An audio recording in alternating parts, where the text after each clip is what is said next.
Imagine meeting someone who isn't from this world. Literally. In the vastness of the universe, love finds its way even where it shouldn't. A young alien girl crash-lands on Earth, injured and alone. But fate brings her to him, a human man who sees beyond what she is and discovers who she could be. Together, they'll face impossible odds, defy interstellar laws, and risk everything for a chance at happiness. Can their bond transcend worlds? Or will the stars tear them apart? Subscribe now to find out. The night was unusually quiet when Daniel first heard the sound. A faint hum that seemed to vibrate through the trees rather than come from them. He had been walking home after another long day at work, his thoughts scattered between deadlines and forgotten dreams. The forest near his cabin wasn't exactly bustling with activity, especially not at this hour, so the strange noise caught his attention immediately. It wasn't mechanical, nor did it resemble any animal call he'd ever encountered. Curiosity tugged at him, pulling him off the beaten path toward the dense woods.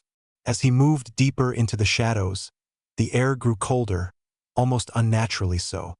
His breath fogged in front of him despite the mild summer evening. Then he saw it, or rather, felt it. A soft, pulsating glow emanated from behind a cluster of ancient oak trees. The light wasn't harsh. It danced gently, as if alive.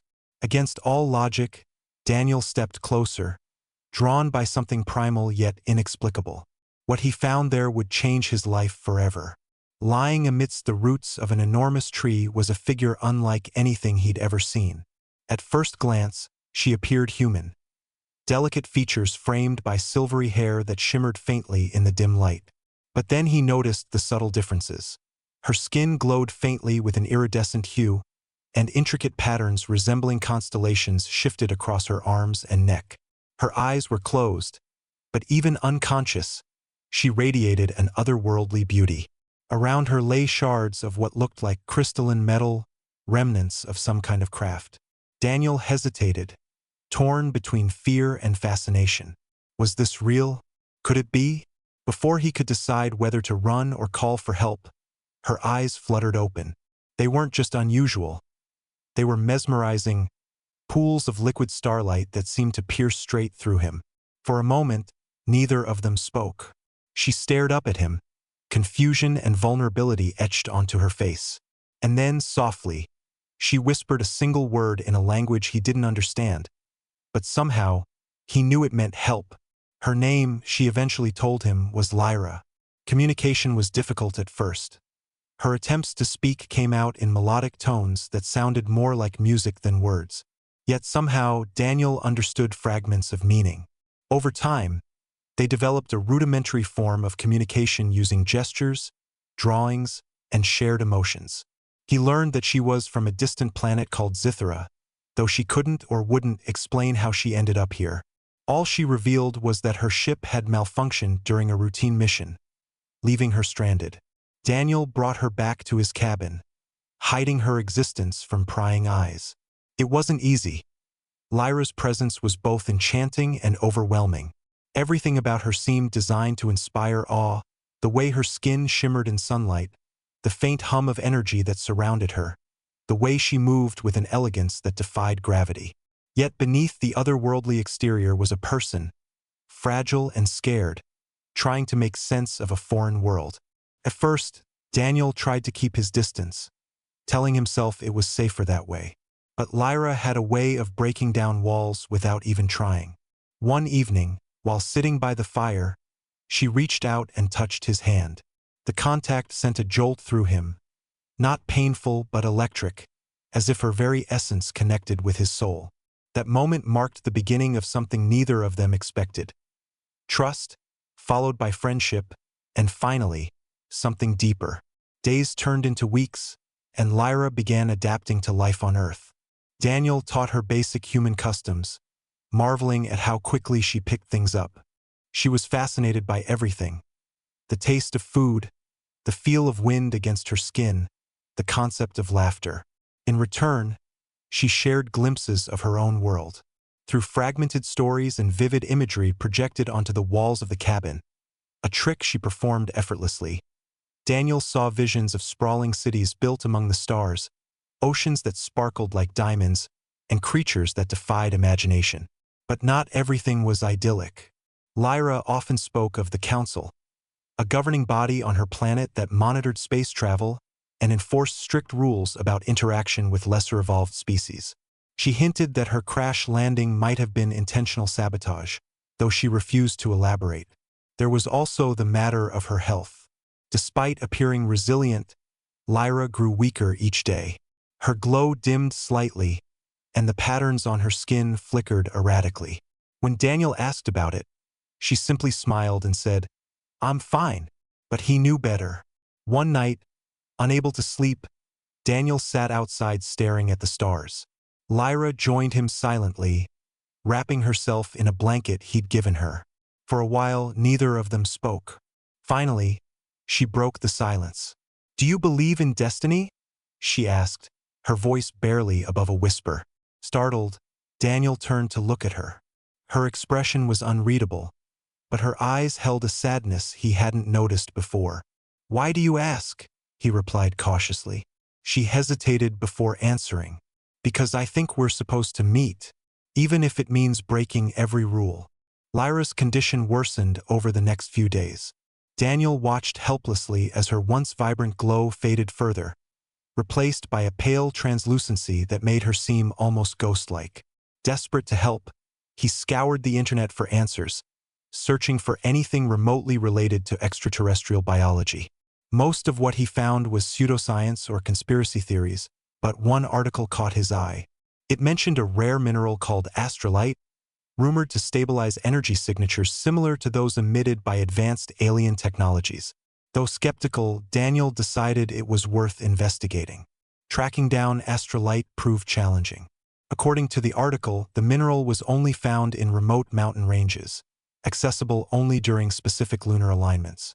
Determined, Daniel packed supplies and set out on a perilous journey, leaving Lyra behind with promises to return soon. As he climbed higher into the mountains, battling biting winds and treacherous terrain, he couldn't shake the feeling that he was being watched. Shadows flitted at the edges of his vision, and strange noises echoed through the valleys. Still, he pressed on, driven by the hope that he could save her. After 3 grueling days, he finally found what he was looking for: a jagged crystal embedded in the rock face, pulsing faintly with blue light. Carefully extracting it, Daniel felt a surge of triumph and dread. Something about the mineral felt alive. Its energy resonated with his own, making his head spin. Shaking off the sensation, he hurried back to the cabin, praying he wasn't too late. When Daniel returned, Lyra was worse than he'd imagined. She lay curled up on the couch, barely responsive, her skin nearly translucent. Panic gripped him as he rushed to her side, clutching the astrolite tightly. Without hesitation, he placed the crystal against her chest, hoping it would work. First, nothing happened. Then, slowly, a warm light spread from the stone, enveloping her body. The patterns on her skin reignited, brighter and more vibrant than ever before. Color returned to her cheeks, and her breathing steadied. Relief washed over Daniel, but it was short-lived. As Lyra regained consciousness, she gasped, clutching her head as if overwhelmed by sudden clarity. "They know," she murmured, her voice trembling. "They've found me." Before Daniel could respond, the ground shook violently, throwing them both to the floor. Outside, the sky darkened unnaturally, and a massive shadow loomed overhead. Hovering above the cabin was a sleek, metallic vessel unlike anything Daniel had ever seen. Its surface rippled like liquid mercury, reflecting distorted images of the surrounding landscape. Lyra stood shakily, gripping Daniel's arm. "It's the Council," she whispered. "They've come to take me back." The air outside grew heavy, charged with an energy that made Daniel's skin prickle. Lyra's grip on his arm tightened as the ship descended, its presence casting an eerie shadow over the cabin. A low hum resonated through the ground, vibrating in their chests. "We don't have much time," she said urgently, her voice trembling but resolute. "If they take me back, I'll never see you again." Her words struck Daniel like a punch to the gut. He had known this moment might come, but now that it was here, he felt utterly unprepared. "What do we do?" he asked, his mind racing. Lyra hesitated, then pulled him toward the back of the cabin where she had hidden fragments of her crashed vessel. She knelt and began assembling them quickly, her hands moving with precision despite her weakened state. "There's a chance," she explained. "A small one. If I can reactivate part of my ship's core, we can create a distortion field. It might mask our presence long enough for us to escape." Escape? The word echoed in Daniel's mind. Where would they go? And how could they possibly outrun something so advanced? But there was no time for doubt. As the ship above lowered itself closer, beams of light scanning the area, Daniel threw himself into helping Lyra. Together, they worked feverishly, piecing together what looked like shards of glowing crystal and metal. Each fragment pulsed faintly, responding to Lyra's touch as if alive. The distortion field flickered to life just as the Council's ship deployed several smaller drones. Sleek and insect-like, they hovered silently before darting toward the cabin. One of them smashed through a window, sending glass shattering across the floor. Instinctively, Daniel grabbed a broom and swung at it, knocking the drone against the wall. It sparked and fell silent, but more were already entering. Lyra shouted something in her native tongue, her voice sharp and commanding. To Daniel's astonishment, the remaining drones froze mid-air, their lights dimming momentarily. "They're scanning for my energy signature," she explained breathlessly. "The field is confusing them, but it won't last." She grabbed his hand and dragged him toward the door. Outside, the world seemed surreal. The forest around them shimmered faintly, distorted by the field.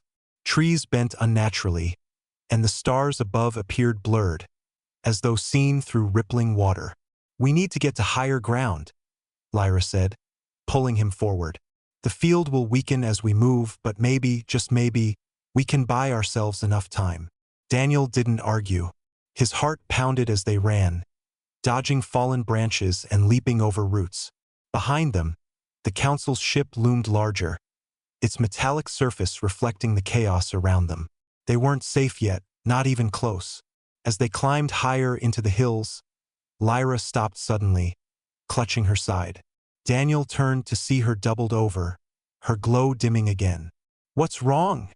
he demanded, panic rising in his chest. She shook her head, trying to wave him off. "It's nothing," she insisted weakly. "Just tired." But Daniel knew better. He crouched beside her, placing a hand on her shoulder. "You're not fine," he said firmly. "Tell me what's happening." Lyra sighed, looking away. "The astrolight stabilized me temporarily," she admitted, "but it wasn't meant to sustain me indefinitely. My body, it's rejecting it. Without proper care from my people, I'll—" Her voice trailed off, but the implication hung heavily between them. Daniel felt a surge of anger. Not at her, but at the universe for putting them in this impossible situation. "No," he said firmly. "We're not giving up. Not now." He helped her to her feet, supporting her weight as they continued their ascent. The forest thinned as they reached the ridge, revealing a breathtaking view of the valley below. In the distance, the Council's ship hovered ominously, its searchlights cutting through the darkness. Daniel's resolve hardened. Whatever it took, he would find a way to keep her safe. Reaching the summit, Lyra collapsed onto the rocky ground, too exhausted to continue. Daniel scanned the horizon frantically, searching for any sign of shelter or escape. That's when he spotted it, a cave partially hidden by overgrown vines. "Over there," he exclaimed, pointing. Helping Lyra to her feet once more, they staggered toward the opening. Inside, the air was cool and damp, the walls lined with glittering quartz crystals that caught the faint moonlight filtering through the entrance. "This place might shield us," Lyra murmured, leaning against the wall. "The minerals here, they interfere with scans." She closed her eyes, taking shallow breaths. Daniel watched her, his heart aching. He wanted to say something, anything, to reassure her, but words felt inadequate. Instead, he sat beside her, wrapping an arm around her shoulders. For a while, they simply listened to the sound of each other's breathing, finding solace in the silence. But the reprieve was short-lived. A low rumble echoed through the cave, followed by the unmistakable hum of approaching drones. "They've found us," Lyra whispered, her voice filled with dread. Daniel clenched his fists, determination flaring within him. "Then we fight," he said grimly. Lyra looked at him, surprise flickering in her starlit eyes. "Fight?" she echoed. "With what?" Daniel glanced around the cave, spotting loose rocks and jagged pieces of quartz. "With whatever we can," he replied, picking up a shard. "And with everything we've got." The first drone entered cautiously, its sensors sweeping the cavern. Daniel hurled the quartz shard with all his strength, striking it squarely in its glowing core. Sparks flew as the machine faltered, crashing to the ground. More drones poured in, their movements precise and relentless. Lyra joined the fray, using her unique abilities to disrupt their systems. With a gesture, she sent waves of energy rippling through the air, causing several drones to short-circuit simultaneously. Despite their efforts, the numbers were overwhelming. Just as Daniel thought they might be overtaken, Lyra unleashed a burst of pure energy, illuminating the entire cave. The drones froze, their circuits overloaded. Collapsing to her knees, Lyra gasped for air, her glow fading rapidly. "That should buy us some time," she managed, her voice barely audible. Daniel knelt beside her, cradling her in his arms. "Why are you doing this?" he asked softly. "Why risk everything for me?" Lyra smiled weakly, reaching up to touch his face. "Because you showed me what it means to truly live," she whispered. "On Zithera, existence is ordered, predictable. But here, with you, I felt more alive than ever before." Her words filled Daniel with both hope and despair. Hope because he realized how deeply she cared for him, and despair because he feared losing her forever. The temporary victory came at a cost. Lyra's condition deteriorated further, her body struggling to maintain cohesion. Daniel knew they couldn't stay in the cave indefinitely. Gathering what little strength she had left, Lyra revealed a risky plan. "There's a portal network," she explained haltingly, "used by travelers to traverse vast distances instantly. If we can reach one, we might be able to disappear to somewhere they won't follow." "But where would we go?" Daniel asked, his voice tinged with uncertainty. Lyra hesitated, then confessed, "I don't know. Somewhere far from here. Somewhere neither of us has ever been." The idea terrified him, not knowing their destination but staying meant certain capture. Nodding reluctantly, he agreed to the plan. Guided by Lyra's fading intuition, they navigated through treacherous terrain, evading patrols and narrowly avoiding detection. Every step felt like a gamble, every moment fraught with tension. Yet amidst the danger, Daniel couldn't help but marvel at Lyra's resilience. Even as her body betrayed her, her spirit remained unbroken. After hours of grueling travel, they finally reached the portal site. A circular platform etched with glowing runes, suspended atop a cliff overlooking an endless expanse of stars. The sight was awe-inspiring, yet ominous. Lyra approached the controls, her hands trembling as she activated the sequence. The runes lit up, forming a swirling vortex of light and energy. Before they could step through, the council's ship arrived, blocking their path. A figure emerged, a tall, imposing alien clad in robes that shimmered like liquid gold. "Lyra," the figure intoned, its voice echoing unnaturally. "You have broken sacred laws. Surrender, and your punishment will be swift." Lyra stepped forward, shielding Daniel behind her.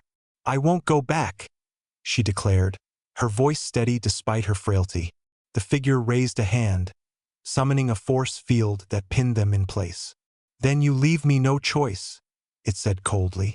In a desperate act, Lyra channeled the last of her energy into the portal, destabilizing it.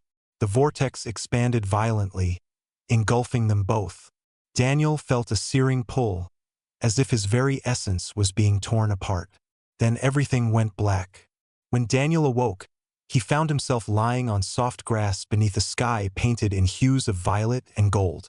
Beside him, Lyra stirred weakly, her glow nearly extinguished. They were no longer on Earth or anywhere recognizable. Towering crystalline trees surrounded them, their branches humming softly. Streams of liquid light flowed like rivers, casting ethereal reflections on the landscape. "Where are we?" Daniel asked, his voice hushed with wonder. Lyra smiled faintly. "Somewhere new," she replied. "Somewhere free." Though her body was failing, her eyes sparkled with gratitude. "Thank you," she whispered, "for believing in me, for fighting for me." Tears welled in Daniel's eyes as he held her close. He didn't care about the unknown dangers that might await them. All that mattered was the woman in his arms. Together, they had defied the odds, transcending worlds to carve out a future of their own making. Days passed in their strange new home, marked not by sunrise or sunset, but by shifts in the ambient light. Lyra grew weaker still, her connection to the astrolight dwindling. Yet she refused to give in to despair, teaching Daniel about her culture, sharing stories of her childhood among the stars. In turn, Daniel shared tales of Earth, the beauty of nature, the complexity of human emotion. Their bond deepened, becoming something timeless and unbreakable. One evening, as they sat by a luminous stream, Lyra turned to Daniel with a bittersweet smile. "Do you think love can exist beyond lifetimes?" she asked softly. He considered the question, then nodded. "I believe it can," he replied, "because what we have isn't bound by time or space. It's eternal." Lyra rested her head on his shoulder, content in the knowledge that their love had changed them both irrevocably. Even as her final moments approached, she felt no fear, only peace. Lyra's passing was quiet, almost serene. As her body dissolved into stardust, carried away by the cosmic winds, Daniel stood watching, tears streaming down his face. Yet amidst the grief, he felt a profound sense of gratitude. Lyra had shown him a universe beyond imagination, filling his life with wonder and purpose. Alone but not defeated, Daniel vowed to honor her memory. He explored their new world, chronicling its wonders and learning its secrets. And though he missed her every day, he carried her legacy within him, a reminder that love, no matter how fleeting, could bridge even the greatest divides. If this story touched your heart, don't forget to subscribe for more epic tales of love, adventure, and the extraordinary. Hit that notification bell to stay updated, and let us take you on journeys beyond your wildest dreams.